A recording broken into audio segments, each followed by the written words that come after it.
Hello, everyone. Welcome to the last interview of the Sacred Blueprint for Our New Earth interview series. I'm letting people stream in, just giving a couple minutes or half a minute. All right, let's get started. So once again, welcome to the Sacred Blueprint for Our New Earth interview series. We have hundreds of people joining from different parts of the globe to hear from the world's leading energetic design experts. My name is Aisha Rose Melody Hassan, and I am your host for this week. I am an architect, alchemical healer, and the creator of the Sacred Blueprint. This is a cutting-edge vessel of courses and programs for women architects and designers, as well as property owners and land stewards, guiding them on how to birth their dream sanctuaries through a new modality that bridges spirit with architecture. This series is a response to a call I've been hearing on very high volume from Gaia and the nature spirits, Mother Earth and the nature spirits.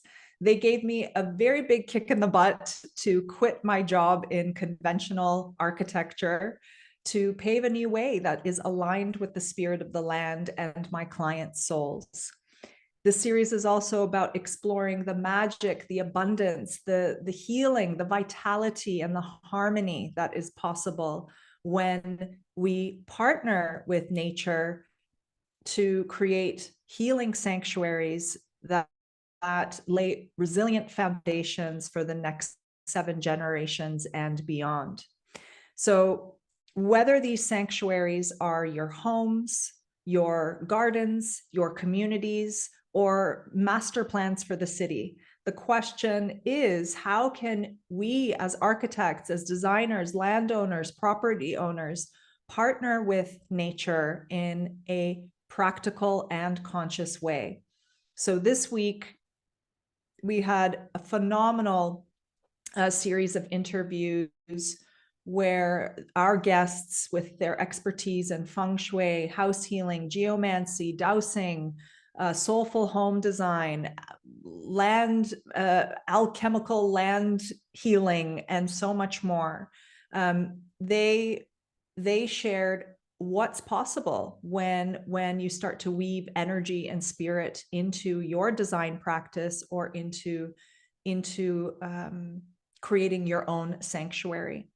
So I highly recommend, if you have not watched all the interviews live, to access the recordings. Make sure you watch them. We will be putting them up on the site tomorrow, and you will have access until March 20th.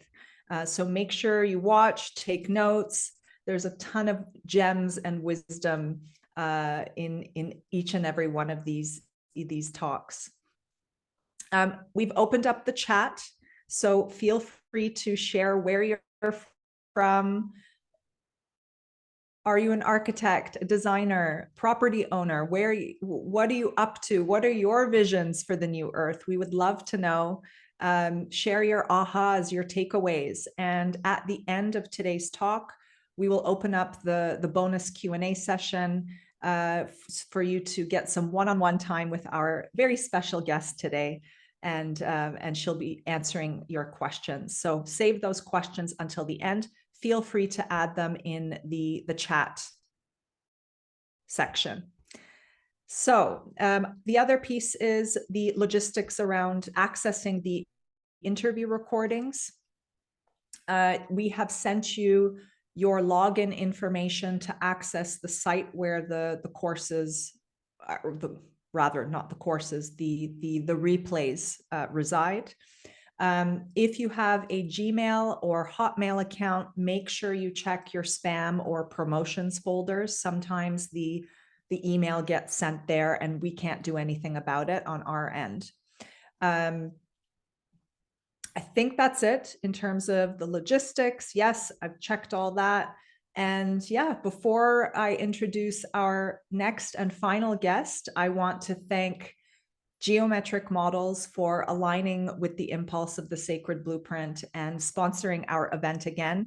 It is such an honor to be collaborating with this superb research group who is dedicated to the investigation of Mother Nature's sacred geometries.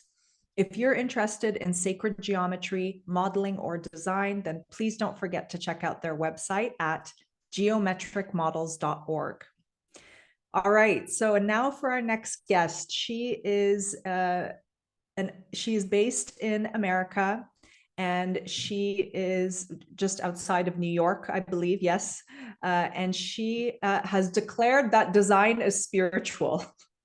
Boldly, bravely, and she used to practice, still practices yoga, and she weaves the yoga wisdom into running her business, her team, as well as creating beautiful spaces for her clients. And she's going to share some of the latest projects that her and her team are working on, and so much more about what's possible when we build healing sanctuaries with the wisdom of nature. So welcoming in Rachel Grachowski, so happy to have you on the show, on the series once again. Hey, Rachel, welcome. Hi, how are you? It's so nice to be here again. Thank you for having me. So great to have you too. So great to have you too. Now, Rachel, as an ending ceremony, you're closing the sacred circle today. Before we dive into the questions, would you do us the honor to guide us through a closing and yet opening ceremony, could be as well, for new possibilities for this springtime in the Northern Hemisphere? Yeah, absolutely. Thank you for asking. So, you know, uh, as mentioned, I'm a yoga practitioner and teacher and also meditation. So, I'm just going to invite everyone to come into their body. So, placing your feet on the floor or your seat, depending on how you're sitting, and extend up through your neck. Feel energy, the extension from your seat all the way through the crown of your head. If it's comfortable for you, you can close your eyes or gaze towards the floor. Really just come into your breath, following the inhale through your nose as your belly fills. And as you exhale, as the breath leaves your body, just follow that sensation. Maybe allow your shoulders to drop as you continue to follow the breath.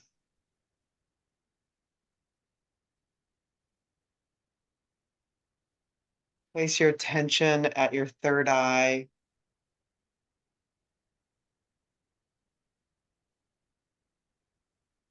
Feeling the center of your essence.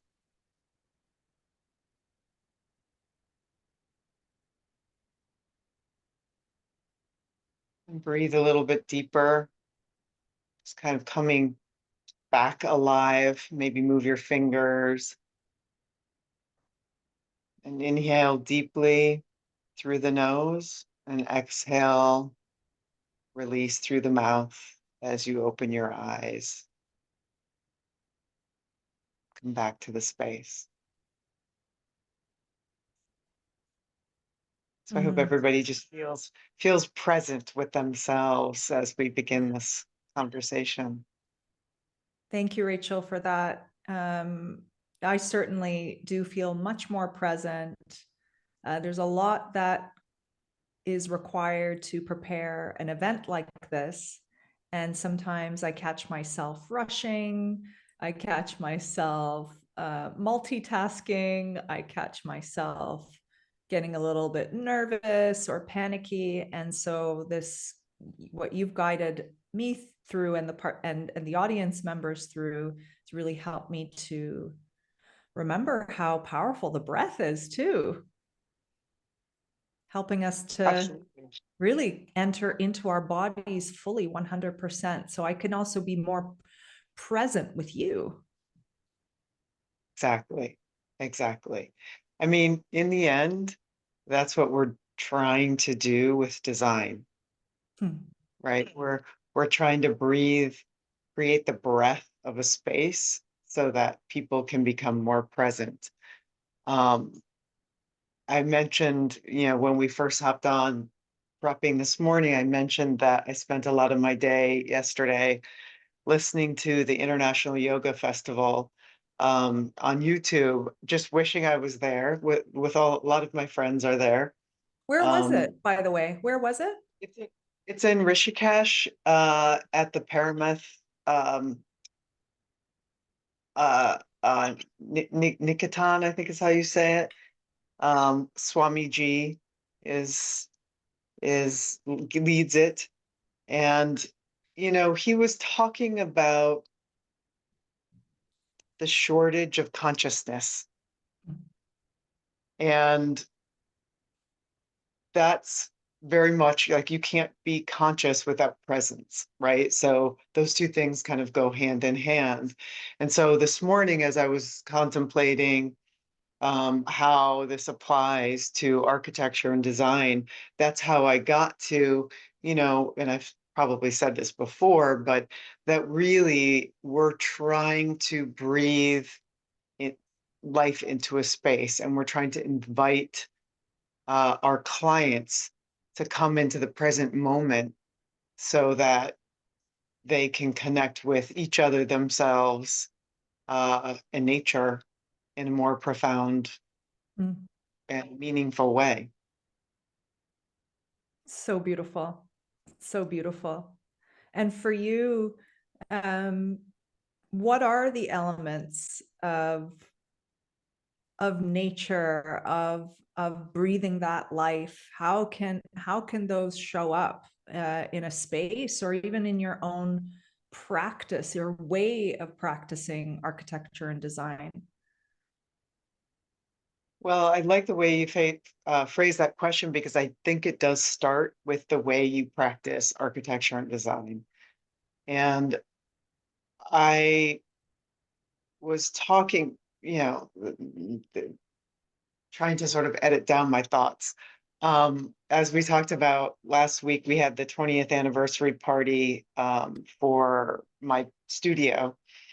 And, I think, and so I think about like how we got here, how we made it to 20 years, how we've grown to 15 people, what we're delivering, and where it feels good or needs adjustment, right? And so um, oftentimes I'm explaining to my team that part of what we do is we create the vision of a client's future. So it's the way we listen to each other in the studio that we actually need to collaborate, right? And so we we need to collect the views of the team members, and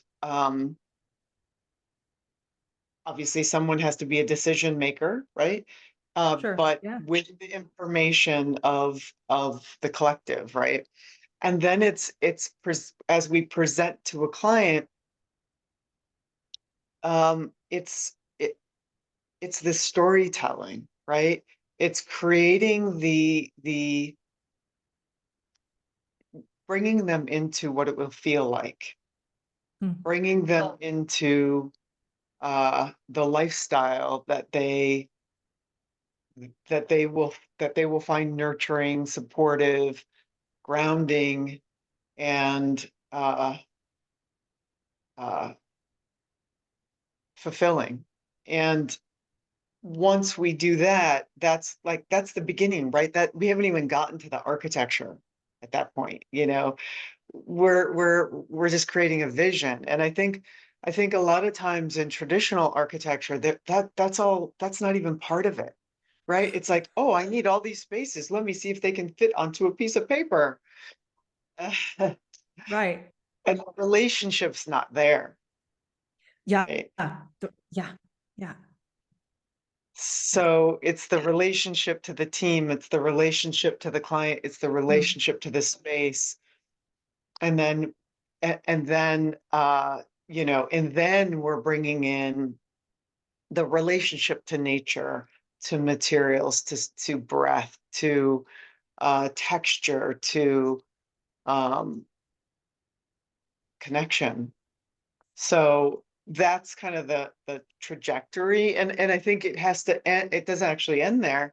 It then goes into construction, and what is the relationship of all of us to construction, right? Like in so many cases, it's like, oh, I have this beautiful house. Like nobody thinks about who built it, the love, the passion, the effort, the sweat, the tears, yeah.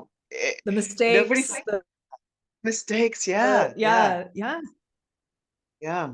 And for me, there's like this need to create reverence for all of that. And and again, as architect, as designer, we have the ability to do that for our clients by entering the conversation of like, do you understand, do you see how beautiful this detail is? Well, that took, six different people to create or more, right? Um, and so our role is not just design, it's like creating a culture Mm. around the beauty of architecture and design and how we live in it. Uh, Creating a culture of, yeah, the of architecture and design, so that there's a reverence for, right, this, and there's a value for the work, the blood, the sweat, the tears, the joy, all of it involved Mhm, in actually either constructing a piece of furniture, which I know that you're a design, you do furniture design, to it could be a huge library project, right? um mhm, and for me, Rachel, it's just, I resonate so much with what you're saying, that it all begins with the way. It's like your walk. How are you walking with architecture, and how are you walking in relation to others, rather than, I mean, I've worked with, when I was working as an intern architect, Rachel, in Toronto, or other cities as well. Large mid-sized firms, all different shapes and sizes. But I would remember, just, there were these ego architects, man, who would just plow through everything, not really concerned about people's health, or um, there was once when I was an intern for several months, and I just didn't even get invited to one client meeting, so that I could at least witness and learn what it's like to connect with a client, and understand that whole side of the story. Instead, I was just like this kind of drafting machine, rather than look at being able to see and learn about the whole picture. And from what you're sharing about how you work with your team, and how you collaborate and listen to each other, I mean, when you were sharing that, what I hear and see is that, because words have so much power, because presence have so much power, all of that energetic, it's vibrational, and that vibration gets spread into the office. It also gets absorbed by the drawings. It gets absorbed by everything, and so, and even the land hears it too, right? mhm, and and then, right, and so we talk about manifestation, right? It's like, what are the tools and the steps for, and it's so popular now, manifest this, manifest that, but there's a practice behind it. And so, sure, you could manifest the most shiny, sparkly, sexy building that's, right, printed in the magazines, but where's the soul, and how long will it last, on all mhm, levels? mhm, mhm. So that's what I'm Yeah, hearing in between the no, lines. No, it's you're absolutely spot on. I mean, it is about, that's why I talk about design is spiritual, because, you know, people ask me oftentimes, like, how did you create this type of studio, right? Or like, when did you integrate it in? And I don't think that I integrated it in. It is just, it's like my own evolution, my own Mm, self-study. You know, for me, it really does go back to living the yoga. Um, and living the yoga, it means like self-study. It means non-harm, it means union, it means non-stealing and truth. So I as I have gone through my own self-study, and of course I started practicing yoga was when I was in second grade, so this has been a lifelong practice no for way, me, that's awesome. Yeah, literally in public school, believe it or not. that's amazing. Cool Yeah, public school. yoga and meditation. Yeah, yeah. Um, and so that commitment to Mm, those practices ha- found its way into the way that I designed all the way back in grad school. And although I might not have articulated all of it at every point or every year along my trajectory, it's always been there. Like this idea that we needed to connect to nature, this idea that we needed to have reverence, this idea that we had to listen, that the only way to do really good architecture and design is to listen, mm, because that's listening to nature, it's listening to your clients, listening to each other. It's, as you said, words have a lot of power, and to understand language is not actually that easy. mm, Um, mm. it's very frequent where I'll have a conversation in the office and my team will come and say, well, this is what the client said. It might be in an email format. And I will say, well, can you just show me the email? And our interpretations will be totally different, right? So So, easy to so, misinterpret or see emails in five different more lenses. Yeah. Wow. and even in a meeting, they'll hear something Right. differently. And so the skill is Mm, to understand, to not create the story and mm. to ask a question, right? So you're designing a home for a client and, you know, they say they like to have separate spaces.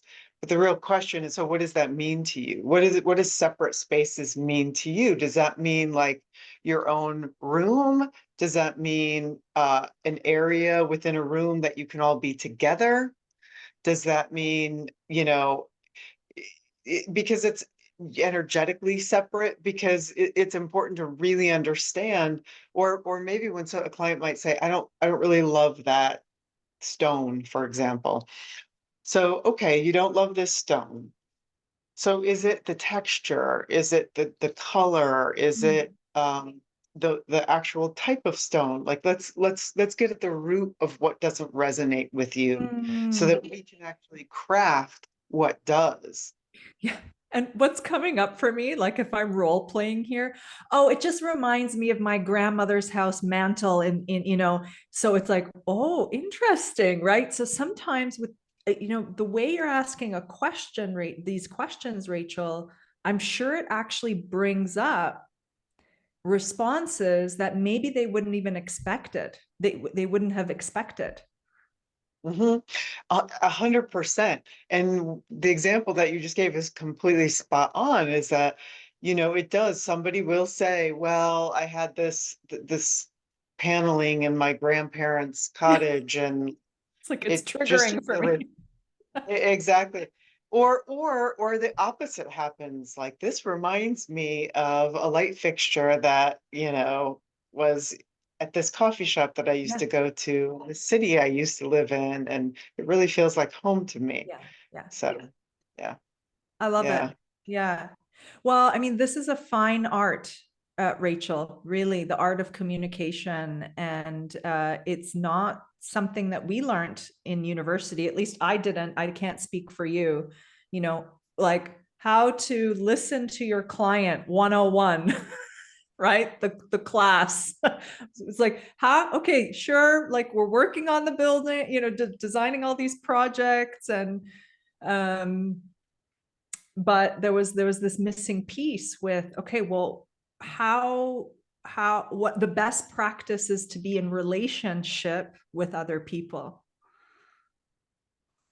I think, my undergraduate degree is in art and architectural history.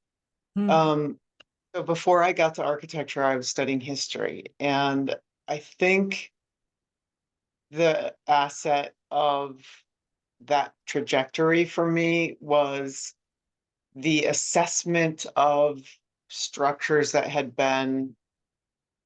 existed, right? Mm, Like mm, do that mm. in architectural some, Yep. but when you're studying the history of architecture, first of all, you're looking at like how the foundation of architecture was really around spiritual qualities, right? Mm, Spiritual qualities, there's lots of different types of spiritual qualities, lots of different and I don't even want to say religions because it's not so much about religion. It's, mm, energy, it's nature. It's, if you look at indigenous cultures, it's much more rooted in the earth, right? If you're looking at Catholicism, you're looking at stone, but, getting closer to the perception of heaven. mm, mm. So there's all these, depending on what the cultural reference is, um, but it's the spiritual nature of architecture, and you find some architects over history, even in modern times, who were connected to the earth and to um, this essence of how the space affects us and Mm. can nurture us. Um, but in architecture school proper, you don't get to that, Yeah. right? Like it just doesn't, it's just not there. And I am optimistic though, because Yeah. I do feel there's a lot of, you and I know that very much when you tap into your own skill set, your own skills of intuition and reading energy, and uh, it's almost like hypervigilance of your surroundings. Sometimes my staff will be like, "How did you see that? Like How it's did you pick that somewhere." up, right? I'm like, "Well, I just can feel it. Like I don't have to see it. I can feel it, right? Because the more you do it, right? Like Yeah, the better those absolutely. skills get honed. And but so I'm talking to a lot of neurologists who are studying this, right? Like they're studying how spaces make us feel. And I'm arguing you can study it, but I suppose you could say it's science, but it's actually just nature, Hmm. right? It's just we are nature. So they're reading, they're getting the metrics of what we already know to be true. Yeah. Yeah. And I do think um that that's the feminine aspect of life. And so when I say the feminine aspect, I'm not talking about being a man or a woman or in between, or like I'm not talking about that, but that is what the feminine energy brings, this intuition, this I know, but I don't list it out and dissect it and turn it necessarily into a science, which is not a bad thing. Not saying that, but it's like when you just share, it's like, well, I just knew, I could feel it, I could sense it. That is the gift of the feminine, and that is the power and the magic of the feminine. And for so many years, when you could even say the undeveloped or unprocessed masculine, right? And so what I see is that while there have been incredible architects along the way, both women and men, in general, we're seeing architecture that is very divorced from the story of place. Place is huge for you. I know that this the story of place is so important for your design methodology. Um, Being sensitive to the local community, right? Being sensitive to the land, right? That the land is a living being, right? Our indigenous brothers and sisters were practicing gifting, honoring, land acknowledgement. I mean, it just wasn't even something that you would miss or skip over.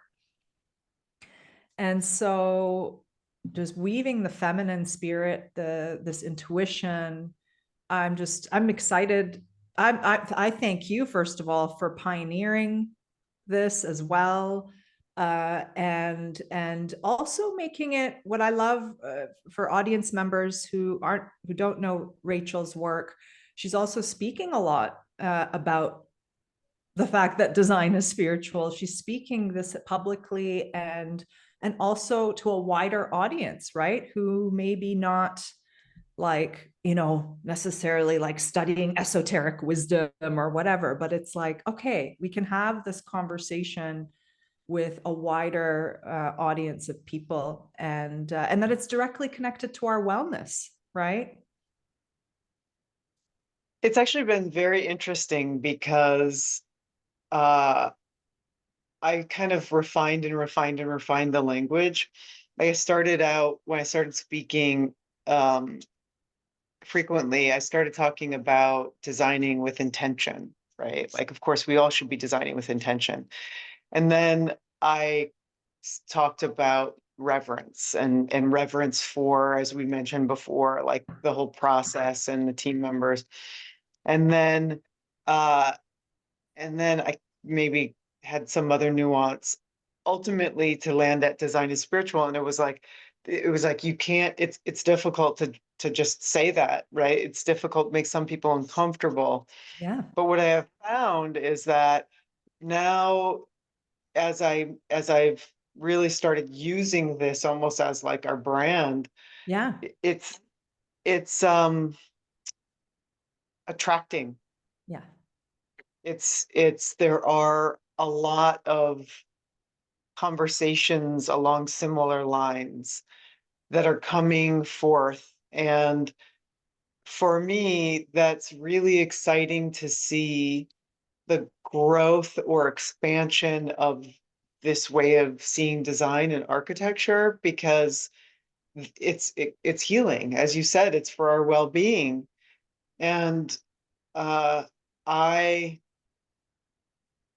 and then you start to see how it actually does heal people. And there's nothing more rewarding than that. It really feels like being truly in service. Mm. Um, and I will say, so, interestingly, like we have these projects right now they both happen to be in Green Bay, Wisconsin, and they're both commercial projects. So we do about lots of residential, commercial, hospitality, wellness spaces. These projects happen to be in Green Bay, and um, brought to me through a dear friend from grad school who also was my first employee. Um, and she had when we graduated, she'd given me a book about design and spirituality. And I had forgotten that she had given me this book. I was like, I think I have that book. And I pulled it out and I was like, wait, Kristen gave this to It's me. ever. It's crazy. And she and I are now speaking about the projects at in Atlanta in a couple of weeks for the Biophilic Summit. And these projects are about um, place. Mm. They're about community, bringing people together. They're about joy. One of them is a public market, so that's going to be like a food market that's in the Oh, center of Green Bay. It's actually a pretty big deal. It's a huge project, but it's about economic development. It's mm. about supporting small businesses. It's about Main Street, and it's about history, right? It's about the culture of a community. And interestingly, like layering on, again, like we have to think about our own history relative to the projects too.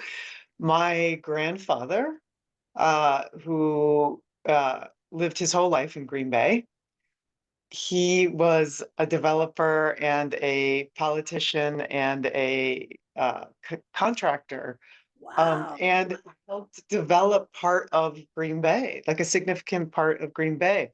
So there's like my energy, my lineage. There's the lineage of the building. There's a lineage of the culture of farming and food.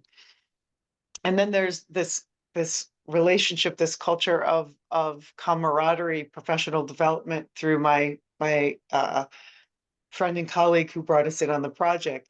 The other one is actually an urban farm. It's a whole development that is it will have housing, activity zones like parks, and our piece of it is this farm building that is a community center, and it's where they will bring the post-harvest, do the post-harvest cleaning and then storing and then ultimately distribution of a CSA, as well as having an Oh, event center. And amazing. so it's like really about bringing in, and it's all focused on first generation immigrants as Wow. well. So talking about how do you, the trajectory of like meaning behind projects, Yeah, you know, it all comes together eventually. It is true, manifestation does happen. It it does doesn't look happen. like what we think it's going to, Yeah, but it does especially when happen. you have the, you're creating architecture in this heart-centered way, right? And even if you don't know what it's all going to look like or unfold as, right? Just like you forgot about the book that your friend gave you, right? And it's Mhm, all coming together, like weaving beautifully, like a beautiful spider web, right? And mhm, the other mhm. piece that comes to mind is social renewal. It sounds like you're really contributing through architecture. Architecture is a vehicle for social renewal, where we see it in North America, Rachel. I mean, I grew up in a suburban neighborhood, which was relatively close to the downtown and relatively close to culture, right? In Toronto, but still it was the suburbs. And I saw what it did to the youth, being in placeless places, Mhm, strip mhm. malls, Yep. junk food. You become soulless in a way. You lose your soul. I think you do. I mean, it's about um well, numb. People just become Yeah. numb, right? Because there's nothing to connect to. There's no root. You know, where I live, I talk about this a lot because there are a lot of my friends who are from Europe, and you know, they've somehow been attracted to this community where I practice, um, because it works so hard at having a sense of place Mm. through art, yeah, through music, through uh, community events, through uh, education and nature. Yeah. So, and we do a lot of work here too. It's great that we're doing these projects in the Midwest, but we do a lot of work in the Northeast as well, obviously. So, Amazing. Well, I'd love to see some of the other projects. You have some images to share. These are well, maybe the third image is not private, but a couple of them are private homes, right? yeah, no, Yeah. they actually all are private homes, Okay, they very are. different. Okay. Yeah, I'm yeah. gonna share here. Actually, wait, let me go back to the first image first. Oh, okay. And sharing this image. All right, can you see the full screen here, Rachel? Yes, yep. Okay, great. So yeah, tell us about this project. So this is a really dynamic client. She is a single woman who of color who bought this beautiful, massive home. She's from Ghana and or Guyana, and she created she wanted to create this sanctuary for her family to come and be with her um, and entertain. So Wow. it was important. So the piece in the back right corner was actually her mother's. Her mother was a peacekeeper for the Mm, UN, and she traveled the world and um, raised this amazing woman who mm, is so heart-centered herself. So it was really that feeling that to me, I look at this image and I feel relaxed, like I feel a sense of mm, calm. mm, And that was her goal. You know, everything that we talked about in the beginning was rooted in ease mm, mm, and and also being together. So these two things. mm. Um, and she also, I mean, there's just one piece of art in this specific image, but the idea that art is very important to her. So the whole house is filled with very dramatic, colorful art. Oh, Um, amazing. Yeah, wall space is so important. I also love hanging art, and sometimes it's something that architects can forget to, yeah, to factor in. Yeah, beautiful. mhm, mhm. So you can go to the next one. Yeah, beautiful.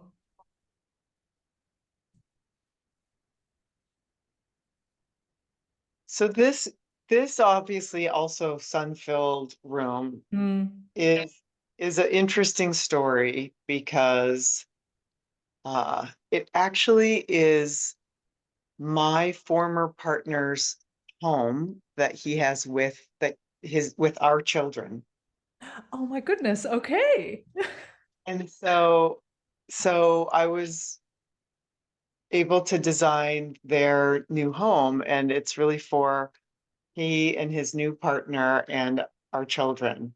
So the energetic sort of exchange was very important Wow. because it was like a gift almost. Gift both ways. Gift for me to have the opportunity and me to give a gift back that said, like, I'm creating this place of care and concern and beauty so that Wow. you can, you know, support our children.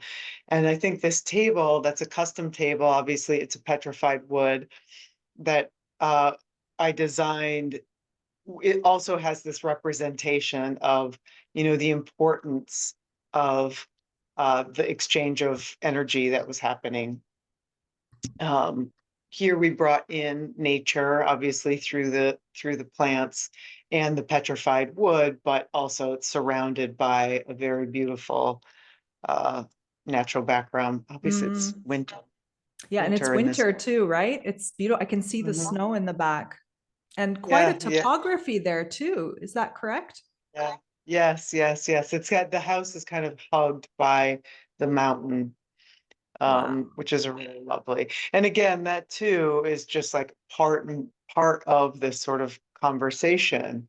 Mm, But I think it's important to talk about that because this is such a personal project, meaning for my former partner, I mm, think what I'm trying to show by sharing this project is that um, design is love.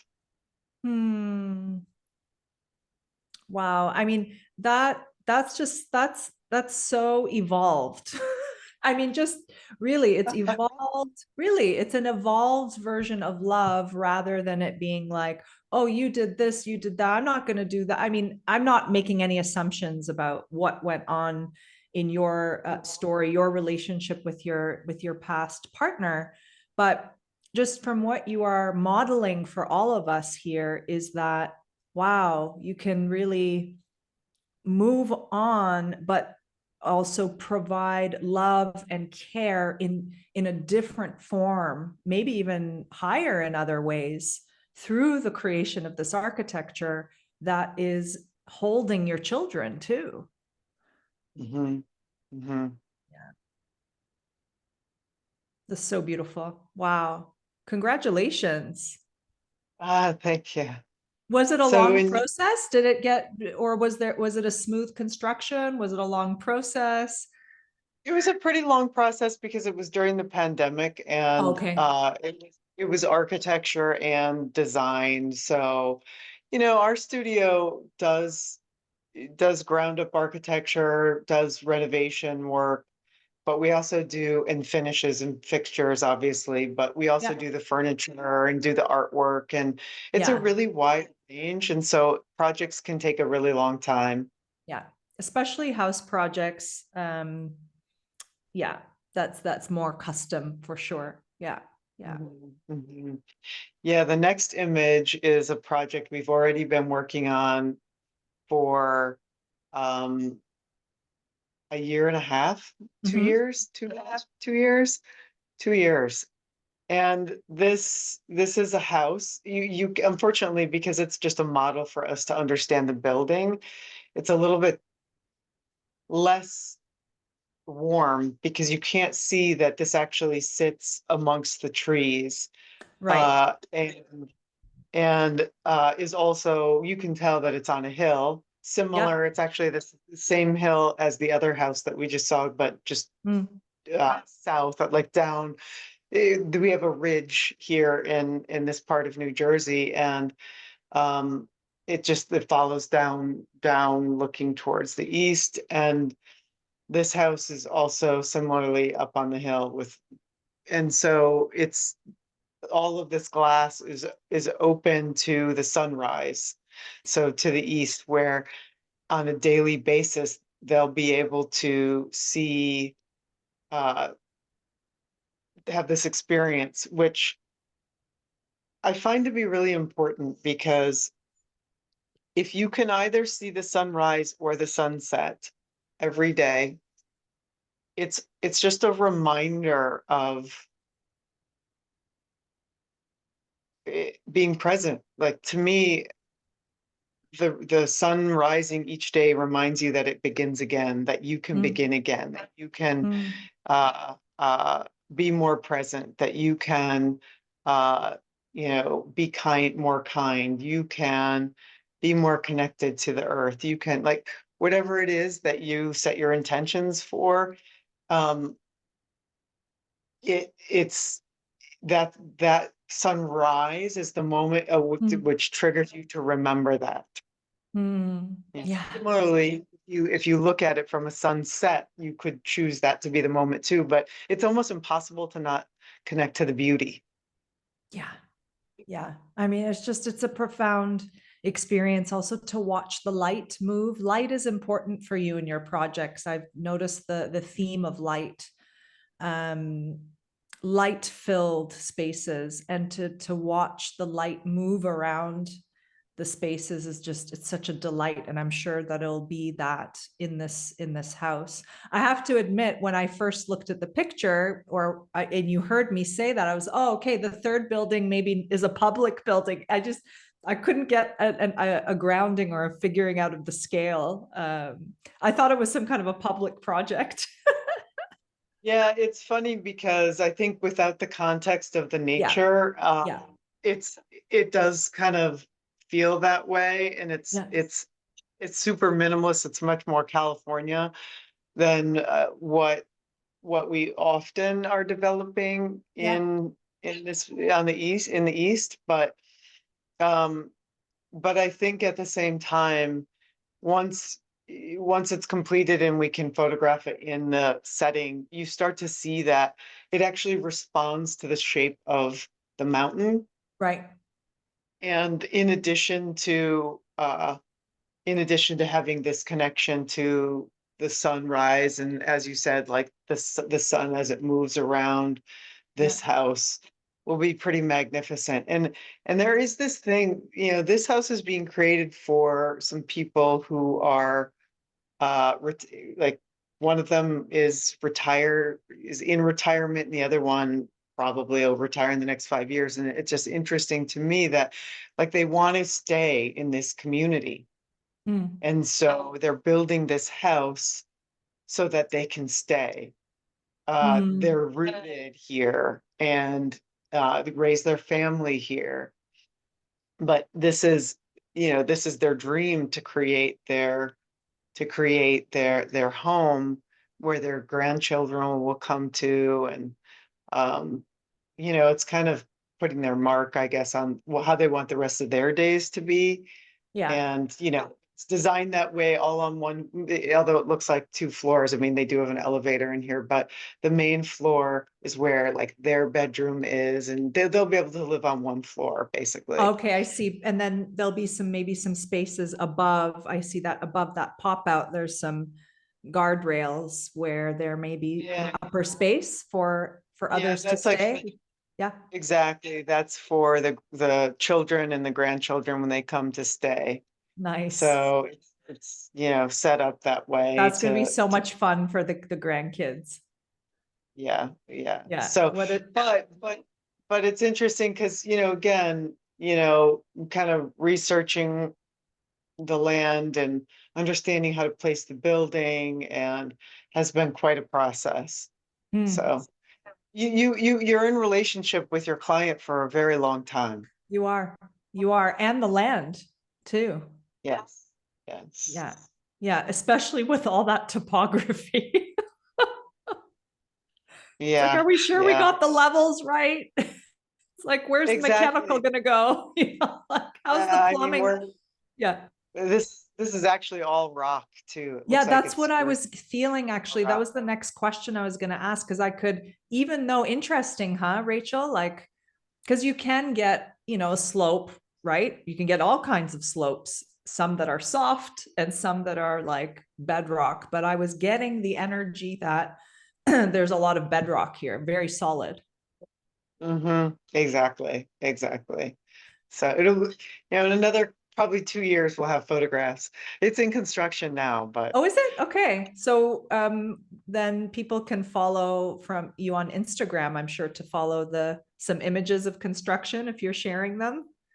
yeah, absolutely. Absolutely. In fact, I was just on site Friday. It was the first time they're still, just preparing the site practically, but they sort of started to mark out and begin to dig the foundation. It's a difficult site to work on for sure. Did they So have to use it any dynamite or anything to blast through the bedrock? no, They I may don't have think had so. to. Yeah. They did in the past, but I don't think that they are there was another structure on Oh, this okay. property. Oh, So okay. when that was built, they did use dynamite, but I do not believe this time that they're going to use that methodology. Yeah. Yeah. Well, rock, I mean, I'm working with a client who is concerned about because she's right on bedrock. Um, I'm gonna stop share here. Is that good Yeah, for yeah, a flow? Yeah. Um, she was working, we're working on a project together and she was concerned about um the breaking of the rock. And then another client of mine who I'm mentoring, an architect in Manitoba, in Canada, she's been reading about Rudolf Steiner, and she shared um, uh, that actually rock enjoys being sculpted and cut. The energetic of rock enjoys it because they're so actually down in the material that sometimes they need someone to kind of lift them up a bit. And so it's not like you're necessarily destroying the land, although there's of course extremes to that when we're doing mining that isn't sustainable and is starting to really deplete the earth, right? That's just like wounding our mother Gaia, right? But there's always these middle lines here. So anyway, I wanted to just give a shout out to, yeah, both of those women who brought in this beautiful conversation about, well, what about rock? Like, yeah. Yeah. No, thanks for sharing that because I think it's such an interesting contemplation that, Yeah. you need a release, right? It's Yes. like it's like The rock. Yeah. yeah, yeah. And Every, that's yeah. true. Yeah. If you think about the earth, right? Like what is a volcanic eruption, right? Right. What is It's a it release. when Yeah. you've got an earthquake, right? Like it's this Yes. release. It's a buildup of energy, right? Yeah. The breaking free of maybe something that has been calcified, right? Mhm. For example. So anyway, well, thanks for sharing these beautiful images of these projects. And I want to share your links before I forget. Sometimes Mhm. how can people get in touch with you? What was your website again? It's our So our website is rhgdesign.com. And I'm on Instagram. Probably more current information is on Instagram than our website, which is terrible to say. Uh, and it's at RHG Design. yeah. All right, everyone, check out Rachel's website. I've added it in the chat, rhgdesign.com. Check out their Instagram. I mean, websites, people don't look at websites as much anymore. Everyone goes directly to Instagram and it's like your business card. Yeah. Absolutely. I mean, we have a YouTube channel and where, we've put any sort of interviews that we can on there, including yours and mine. And I also recently started on Substack, but that's fledgling, it's a whole new methodology of getting information out there. We'll see how it goes. Oh, interesting. Interesting. Well, let's open up the Q&A. But actually, before we do, Rachel, any last words of wisdom, of advice for the women architects and designers who are hearing the call to bridge spirit with form and want to weave this into their design practice, but are nervous? They're scared they're not going to get clients. They're scared they're going to be ostracized. They're scared that they're going to make a fool of themselves. They're scared they're not going to make enough money. What would you say to them? I think my strongest advice is uh, feel the ground beneath you and stay focused on the goal Mhm. and let all the other noise fall away. It's like a meditation, right? Hmm. Uh, I often say to myself and even my team, like, come back to center, right? Hmm. Like, you know what it is that your truth is. And if you continue to follow it and do self study and use that to inform your practice, there's nothing that can happen except success. Like it's inevitable, right? Um, and it is something like after I had my 20th party, I sent a thank you note to everyone that really, and it's similar words of like, you know, we all need each other. And the love we give each other, the support we give each other, can help us return to our own center, and then success is inevitable. Oh, it's so beautiful. I'm getting shivers. Thank you, Rachel. Thank you for being a leader, a pioneer for this movement, this impulse, and wow, coming back to our center. The love that we give each other will help us come back to our center. Yeah, so beautiful. Thank you, Rachel. So my beautiful client from Manitoba, who's an amazing architect, who is birthing a new modality herself, connecting with the spirit of place in Manitoba. It's still very cold there. She's chiming in about the rocks here. And so this is the client that I was talking about, the rock spirit. She says, yes, it is liberating for the mineral consciousness, as it was a great sacrifice and painful for it to solidify so deeply into matter. This was done for us to have solid ground to incarnate to. Talk about grateful reverence. Wow, that's so beautiful.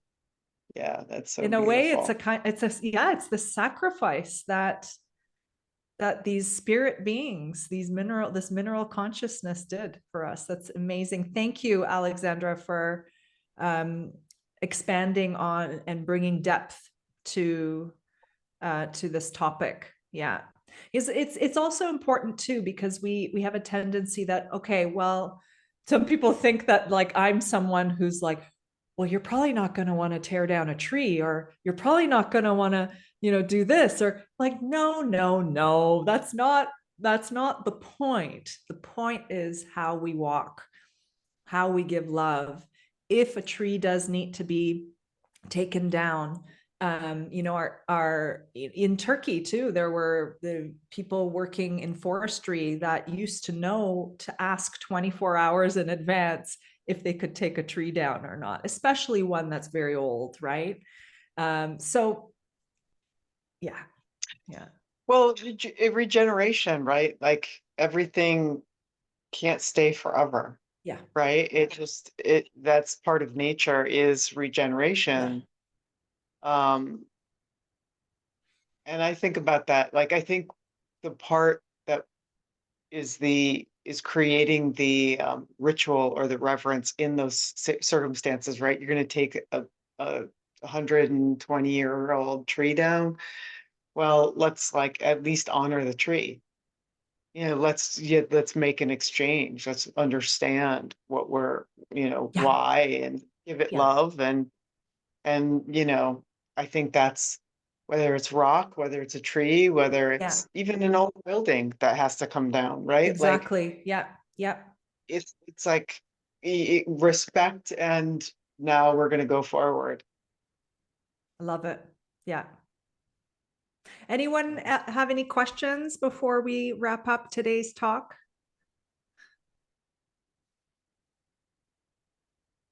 Oh, yes, 1 second. Why? Are you going to the bathroom? Maybe she's typing it. Okay, she's typing it.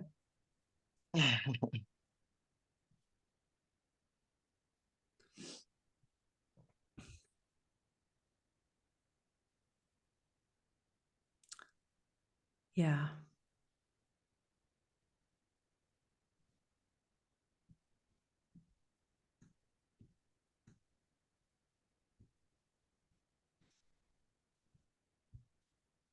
Oh, is there one in a different? Oh, okay. A long one in the Q&A. Okay, great. Okay. All right, this is a long question here. This is again from Alexandra, regarding metrics, it appears to me that the focus is misplaced. Beauty, in my view, eludes quantification. However, we can genuinely comprehend true beauty and its multidimensional impact on us. In my exploration of this concept, I've observed a direct link between modern architecture and the prevailing notion that everything can be measured, deeply rooted in materialism. Many architects are preoccupied with checklist-driven approaches for certifications like LEED and net zero, reflecting the prevailing definition of sustainable architecture, which I find disheartening. During my time at Dalhousie in the mid 2000s, I sensed a movement towards understanding the importance of place and site specific architecture. However, it still felt arbitrary to me. Now, as I engage with Aisha and cultivate my intuition while exploring the realms of spirit and energy, I comprehend why design seemed arbitrary. Nature calls me to collaborate more directly with her. How do You balance integrating technology and grounded design. Wow, huge. Um, I think it's purely that uh, the place of which I begin. So I understand everything that you said as far as, the history of architecture, the I it's like I want to say intellectualization of architecture, right? Like the idea that here's a list of things that I need to make sure that I achieve in this project, in this building, and misunderstanding the purpose of architecture, which is obviously protection and safety, and creating a place, the backdrop of our lives, of where we connect with each other, right? And so, when I think about technology and when I think about the systems that have been put in place, I think about, and you kind of mentioned this, like there's this masculine approach. It's not just to architecture and design. It's actually like our culture, right? And and I have never really, with the exception of maybe having a 10-year period of working for other people, leaned into that, right? Like I've never felt the boundary of the checklist. Mm, I always have seen myself a bit as a rebel in the way I approach projects, that it is like I close my eyes and I feel the space. And so when you talk about like getting LEED certification or well certification, things that I totally believe in, um, I I actually, although we've done them, I tend to reject it because it doesn't feel fully authentic. mm, It feels like reaching a goal to be goal oriented versus doing it because it's a right thing, mm. or connecting to the idea of sustainability. I agree. Sustainability, I'm kind of sustainability when I came out of grad school was very much about, healing from sick building syndrome. Yeah. Well, it's also about the environment. It's also about economics. It's also about culture. It's also about, um, all of us. And so I kind of just, I'm aware, I just stay aware that everybody's not having the same conversation on the same level. Right. So you have to lean into yourself and your intuition. And again, stay focused on that, knowing that everybody else is over here. And they might not ever catch up. Hopefully they do. But the more of us who are talking about this and rooted in it, the more it's going to pull other people along. And I think that's the place where we're at. It's like in my yoga world, my teacher always says, if not now, when? Mm, And that's how I feel about moving towards heart-centered, intuitive, uh, rooted in the understanding that we are all one and that we are nature, um, as the foundation of architecture. I'll talk about in certain circumstances. I'm not going to say all of this to all my clients. I'm just going to do it. right. Wow. Amazing. I love it. So powerful. And it's a good what your answer, Rachel, is also a good reminder that yes, to be aware and to use the, if the, checklists, there'll always be checklists in the world of architecture. I mean, I create checklists for my project management system creates checklists. I create checklists on a daily basis. And I get what you mean there, Alex, for sure. And it's a reminder also for, again, coming back to what we're really rooted in. What are we really rooted in? And then those things will actually be less energy drains, energy leaks, right? Sure. Okay. Yeah. Maybe one project, it may be that you do a lead, right? You do, maybe that moment is ripe, right? For a certain condition, a certain circumstance, but the next project may not be. So it's always about being in the moment, right? What are the right ingredients to create the most shining, magnificent project that is truly listening to nature. Yeah, nature calls me to collaborate more directly with her. Yeah, yeah, Yeah, and I think, we've talked about this before that like for myself, when I was in school and I was interested in sustainability, like I was kind of told, don't bother, right? When I was interested, when I created a wellness center, I was told in grad school, I was told, that's not actually important enough. Like you need to find more depth to it than just that, right? Like what could be so, more deep than that? Anyway, right. So, like, my whole career has been a trajectory of like, what you're doing is just like not right. It's not what true architects do. And I just kept coming back, coming back, coming back. No, this is who I am. This is what I know to be true. And eventually you start to see people coming along, right? Then yeah, some people started looking further at, I'll say, early sustainability, which then that kind of, all the recycled content, whatever, everybody was had green materials, right? right, And and it was what, greenwashing, right? And then yeah, now we're going back to like round two of this idea of sustainability. And it's a different conversation. There are different things that are being considered. And that will dissipate too. And I think even this conversation that's happening right now about wellness and design, like I'm just kind of curious to see where it's going to go. Who's really in the authenticity yeah. of that mission? Only time will tell. Yeah.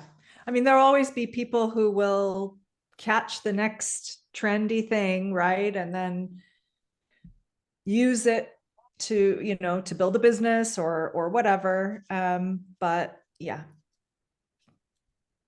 So no need to focus on those people. But yeah, exactly. What does it really mean? Wellness, right? What does it really mean? Sustainability. Yeah. Thank you. Thank you for helping us to always come back to the core of the essence, right? Yeah. yeah. Rachel, Well, thank you so much. it was so great chatting with you again. Thank you for joining the Sacred Blueprint Circle again. And it really is an honor. And thank you for the work you do. And thank you to your team. And congratulations on your 20-year anniversary. Thank you so much. It was lovely to be here as always. And I can't wait to see I listened to a couple of them last week, but Yeah, I can't wait to listen to more. perfect. Thank you. Amazing. Yeah, so great. And everyone, thank you for joining the interview series. It was lovely, such a delight to gather all these beautiful souls from different parts of the world. And feel free to email us and share what landed for you. What are you excited about? What inspired you? You can always reply to our emails. And even though I don't usually respond the day of, I do check the emails and my team forwards them to me. So feel free to share your ahas, your takeaways, and yeah, until the next time. Thank you so much, everyone. Thank you, Bye. Rachel. Have a good rest of the day. You too. Bye. Bye. Bye, everyone.